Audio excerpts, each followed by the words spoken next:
ಮಾಘಪುರಾಣ ಅಧ್ಯಾಯ 15 ತ್ರಿಮೂರ್ತಿಗಳಲ್ಲಿ ಎಲ್ಲವೂ ನಾನೇ.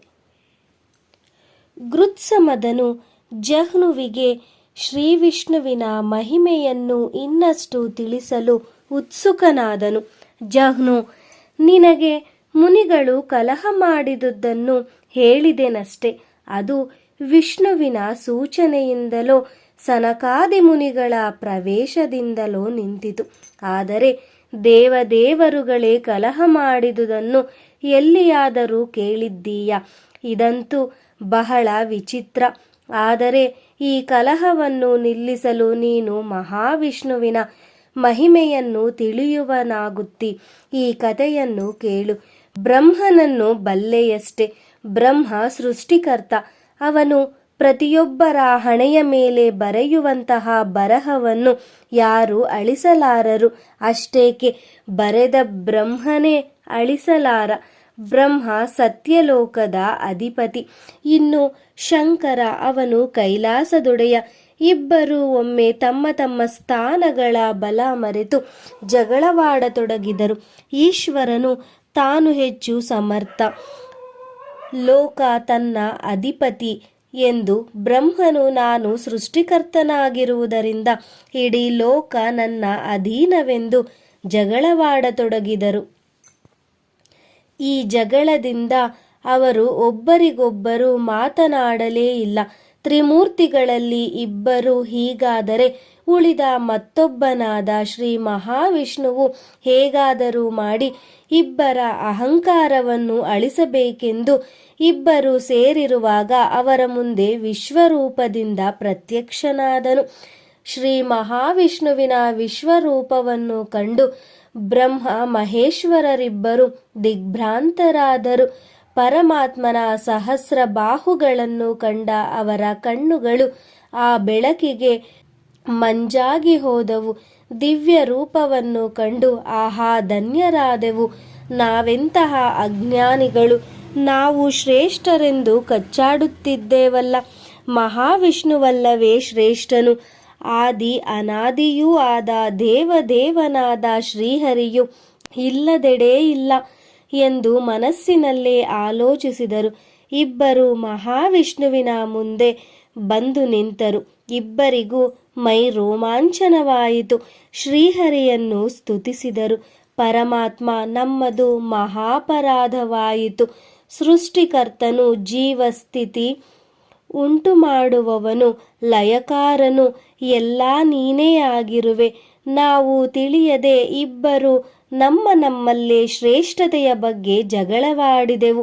ನೀನು ಅನಂತನು, ಅಣೋರಣೀಯನು, ಮಹತೋ ಮಹಿಮನು, ಕ್ಷೀರಸಾಗರ ಶಯನನಾದ ನೀನು ಸಕಲ ಜೀವರಾಶಿಗಳಲ್ಲೂ ಇದ್ದು ಎಲ್ಲರನ್ನೂ ಪೊರೆಯುತ್ತಿದ್ದೆ. ಋಷಿಮುನಿಗಳು ದಿನನಿತ್ಯ ನಿನ್ನ ನಾಮಸ್ಮರಣೆ ಮಾಡುತ್ತಾ ನಿನ್ನ ದರ್ಶನಕ್ಕಾಗಿ ಕಾಯುತ್ತಿರುವವರು. ವೇದಗಳು ನಿನ್ನನ್ನು ಪರಾತ್ಪರ ಪರಮೇಶ್ವರನೆಂದು ಸ್ತುತಿಸಿವೆ. ಗೀತಾಚಾರ್ಯನಾದ ನೀನು ಈರೇಳು ಲೋಕಕ್ಕೆ ಒಡೆಯನಾಗಿರುವೆ. ದೇವತೆಗಳು ಸದಾ ನಿನ್ನನ್ನು ಪೂಜಿಸುತ್ತಿರುವರು. ಅಷ್ಟದಿಕ್ಪಾಲರೆನ್ನುವುದು ನೀನೇ. ಅಗ್ನಿ, ವಾಯು, ಯಮ, ಕುಬೇರ ಎಲ್ಲ ನೀನೇ ಆಗಿರುವೆ. ಜಗನ್ನಾಟಕ ಸೂತ್ರಧಾರಿಯಾದ ನೀನು ದಯಾಮಯ. ಆರ್ತರ ಮೊರೆ ಕೇಳಿ ಓಡಿ ಬರುವ ಭಕ್ತ ಬಂಧು. ನಿನ್ನ ವಿರಾಟ್ ಸ್ವರೂಪ ಕಂಡು ನಾವು ನಮ್ಮ ಮನಸ್ಸನ್ನು ಬದಲಿಸಿಕೊಂಡಿದ್ದೇವೆ. ನಮ್ಮ ಅವಿವೇಕ ಹೋಗಿ ವಿವೇಕ ಬಂದಿದೆ. ಇನ್ನಾದರೂ ವಿಶ್ವರೂಪ ದರ್ಶನ ಬಿಟ್ಟು ಸಾಮಾನ್ಯ ರೂಪ ಧರಿಸಿ ನಮ್ಮನ್ನು ಸಲಹುವವನಾಗು. ಎಂದೆಂದಿಗೂ ನಾವು ನಿಮಗೆ ವಹಿಸಿರುವ ಕಾರ್ಯಗಳನ್ನು ಮಾಡಿಕೊಂಡು ಹೋಗುವೆವು ಎಂದರು. ಮಹಾವಿಷ್ಣು ತನ್ನ ದಿವ್ಯ ರೂಪವನ್ನು ನೋಡಲು ಶಕ್ತಿಯಿಲ್ಲದಾಗಿರುವ ಬ್ರಹ್ಮ ಮಹೇಶ್ವರರನ್ನು ಕಂಡು ಸಾಮಾನ್ಯ ರೂಪ ಪ್ರಕಟಿಸಿ ಅವರಿಗೆ, ಬ್ರಹ್ಮ ಮಹೇಶ್ವರ, ನೀವು ಅಹಂಕಾರದಿಂದ ನಾನೇ ಹೆಚ್ಚು ಎಂದು ಪರಸ್ಪರ ಜಗಳ ಮಾಡತೊಡಗಿದ್ದರಿಂದ ನಾನು ವಿರಾಟ್ ರೂಪವನ್ನು ಧರಿಸಿ ನಿಮಗೆ ಮನವರಿಕೆ ಮಾಡಬೇಕಾಯಿತು. ನೀವು ಜಗಳವಾಡಲು ಕಾರಣ ತ್ರಿಗುಣಗಳ ಹೆಚ್ಚಳವೇ ಆಗಿದೆ. ಸತ್ವಗುಣ, ರಜೋಗುಣ ಹಾಗೂ ತಮೋಗುಣಗಳು ಇವೆ. ಈ ತ್ರಿಗುಣಗಳು ಎಲ್ಲ ಗುಣಗಳಲ್ಲಿ ಸತ್ವಗುಣವೇ ಶ್ರೇಷ್ಠವಾಗಿರುತ್ತದೆ. ಅದು ಮನಸ್ಸನ್ನ ನಿರ್ಮಲವಾಗಿಸುತ್ತದೆ. ಇಹಲೋಕದಲ್ಲಿ ಸುಖ ನೀಡಿ ಪರಲೋಕದಲ್ಲಿ ಸುಖವಾಗಿಡುವುದು. ತಮೋಗುಣದಿಂದ ಅಜ್ಞಾನ ಹೆಚ್ಚುವುದು. ಏನು ಮಾಡುತ್ತಿದ್ದೇವೆ ಎಂಬ ವಿವೇಚನೆ ಇಲ್ಲದೆ ಜಡತೆಯನ್ನು ಉಂಟು ಮಾಡುವುದು ರಜೋಗುಣ. ರಾಗ ದ್ವೇಷಗಳನ್ನು ಉಂಟು ಮಾಡುವುದು ಬ್ರಹ್ಮಜ್ಞಾನಿಗಳು. ಈ ಮೂರು ಗುಣಗಳ ಅಧೀನರಾಗದೆ ಸಂಯಮಿಗಳಾಗುವರು. ಯಾವುದೇ ಆಗಲಿ ಅಧಿಕವಾದರೆ ವಿಪತ್ತೆ. ಅತಿ ಸಂಪತ್ತು, ಅತಿಯಾದ ಶಕ್ತಿ ಮನುಷ್ಯನನ್ನು ಏನು ಮಾಡಲಿ ಕುಣಿಸುತ್ತಿರುತ್ತದೆ. ನೀವು ಸತ್ವಗುಣ ರಹಿತರಾಗಿ ಕೇವಲ ರಜೋಗುಣ ತಮೋಗುಣಗಳಿಂದ ಜಗಳವಾಡುವ ಮಟ್ಟಕ್ಕೆ ಹೋದಿರಿ. ವಾಸ್ತವದಲ್ಲಿ ಸೃಷ್ಟಿ ಸ್ಥಿತಿ ಲಯ ಹಂಚಿಕೆಗಾಗಿ ಬೇರೆ ಬೇರೆ ರೂಪಗಳನ್ನು ತಳೆದಿದ್ದೇನೆಯಷ್ಟೇ.